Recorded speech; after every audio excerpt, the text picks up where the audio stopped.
Hello दोस्तों, मैं Shashi Bhushan Kaivarta unique academy की यूट्यूब क्लास में सभी का स्वागत करता हूं। आज हम इस वीडियो में मनी लॉन्ड्रिंग के बारे में देखेंगे। इससे पहले हम लोगों ने ईडी में जो है मनी लॉन्ड्रिंग से संबंधित की छोटी सी चर्चा की थी। ये मनी लॉन्ड्रिंग जो है चर्चा में काफ़ी बना रहता है। ठीक है, तो मनी लॉन्ड्रिंग क्या है, मनी लॉन्ड्रिंग कहाँ से आया, शब्द कहाँ से आया, मनी लॉन्ड्रिंग से को कैसे रोका जाता है, मनी लॉन्ड्रिंग के लिए सरकार के द्वारा क्या इंतजाम किए गए हैं, मनी लॉन्ड्रिंग जो है कितने लेयरों में ये कार्य पूर्ण होता है, इन सभी बातों पर चर्चा करेंगे।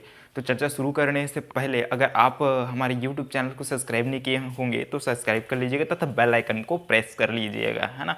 तो चलिए तो फिर चलते हैं। तो सबसे पहले आपको मिलता है मनी लॉन्ड्रिंग। यहाँ पर अब मैंने देखा कुछ डायग्राम बनाया हुआ है, ठीक, समझाने का प्रयास कर रहा हूँ। ठीक, तो आप लोग इसमें मनी लॉन्ड्रिंग के बारे में देखेंगे। तो मनी लॉन्ड्रिंग जो है आपका, ये मूल रूप से इसमें पहले भी मैंने ईडी के बारे में जब चर्चा किया था तो इसमें चर्चा किया था कि मनी लॉन्ड्रिंग जो है काले धन को सफ़ेद धन में परिवर्तन करने की एक प्रक्रिया है। ठीक, एक सहारा लिया जाता है जिसका नाम मनी लॉन्ड्रिंग दे दिया गया है। अब इस मनी लॉन्ड्रिंग में जो है अवैध धन, अवैध तरीके से कमाए गए धन, एक बार और समझते हैं। एक तो है काले धन को सफ़ेद धन में परिवर्तन करने की प्रक्रिया है, दूसरी तरीके से समझना चाहें तो अवैध तरीके से कमाए गए धन, अवैध तरीके से कमाए गए धन को वैध सोर्स के रूप में दिखाना। ठीक है, यानी अवैध सोर्स को छुपाकर वैध सोर्स को दिखाना ही मनी लॉन्ड्रिंग है। या फिर हम ये भी कह सकते हैं कि पैसे की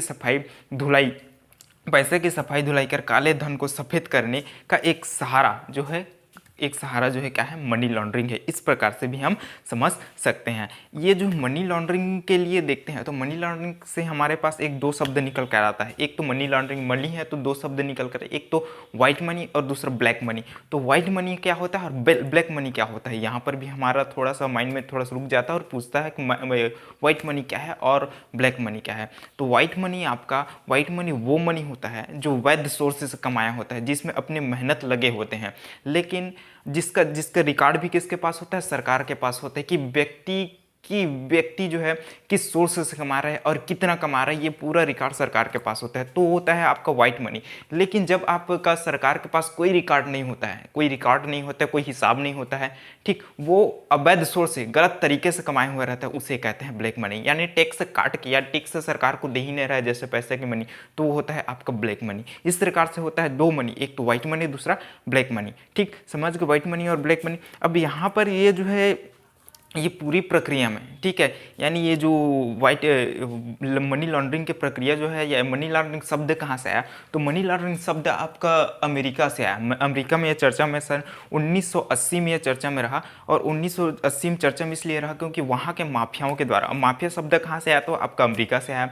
जब अमेरिका में 1980 में यह चर्चा में आया, क्योंकि यहाँ के माफिया के द्वारा गलत तरीके से कमाए गए धन को, ब्लैक मनी को व्हाइट में कन्वर्ट करने की प्रक्रिया शुरू हुई थी। ठीक, यानी यहाँ पर एक शब्द आया माफिया। तो माफिया क्या है, तो माफिया जो है आपका वहाँ के एक जो देखें तो गैर कानूनी कार्य कुशल तरीके से, ठीक, शातिर रूप से करके उस कार्य को अंजाम देने वाले एक समूह होते हैं जिसको माफिया कहते हैं। ठीक, ये माफिया जो है बैंकों, बड़े बड़े सीए यानी चार्टर्ड अकाउंटेंट से संपर्क रखते हैं और चार्टर्ड अकाउंटेंट इन माफियाओं को बताता है कि किन किन स्थानों पर कब, कैसे और किस तरीके से किसके नाम पर ये पैसा लगाना है ताकि ये ब्लैक मनी व्हाइट मनी के रूप में कन्वर्ट हो जाए। ठीक, ये जो है भारत में ये हवाला के नाम से जाना गया। 1990 में चर्चा में आया। ठीक, तो ये समझ गए इसमें।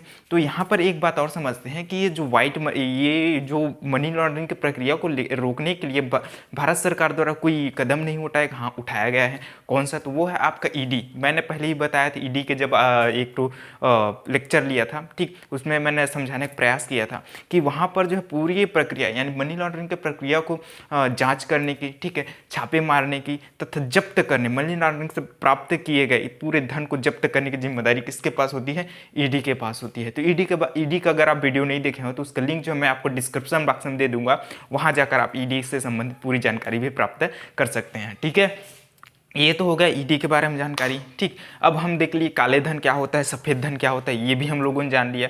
अब यहाँ पर जानते हैं कि ये जो है मनी लॉन्ड्रिंग की प्रक्रिया कितने चरणों से होकर ये पूर्ण होता है।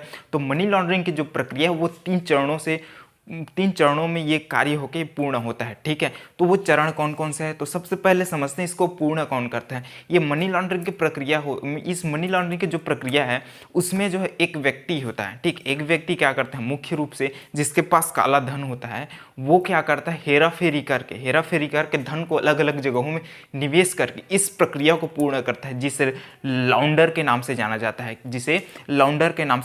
है। और ये प्रक्रिया जो 3 चरणों में पूर्ण होता है। एक है आपका प्लेसमेंट, दूसरा लेयरिंग, तीसरा है इंटीग्रेशन या एकीकरण। ठीक है, इंटीग्रेशन या फिर एकीकरण, इन 3 चरणों से होकर पूर्ण होता है। जहां पर हम लोग सबसे पहले समझे प्लेसमेंट में क्या होता है, लॉन्डर जो है आपका एजेंट और बैंकों के मध्य साठ-गांठ करके, सेटिंग करके, ठीक है, नगद रूप में पैसे को निवेश करता है। ठीक है, नगद रूप में निवेश करता है किसमें, प्लेसमेंट में। प्लेसमेंट के बाद आता है आपका लेयरिंग में क्या होता है, वो असली आय के स्रोत को ना बताने के लिए, असली आय के स्रोत को छुपाने के लिए आपका ये जो धन है उसको विदेशी बैंकों में जमा करवाता है। और ऐसे विदेशी बैंकों में जमा करवाता है जिन विदेशी बैंकों में खाता धारक के नाम है उनको सार्वजनिक करने की कोई नियम नहीं होते। ठीक, यानी उनके खाता धारक के नाम को यानी विवरण को सार्वजनिक नहीं किया जाता। ऐसे विदेशी बैंकों में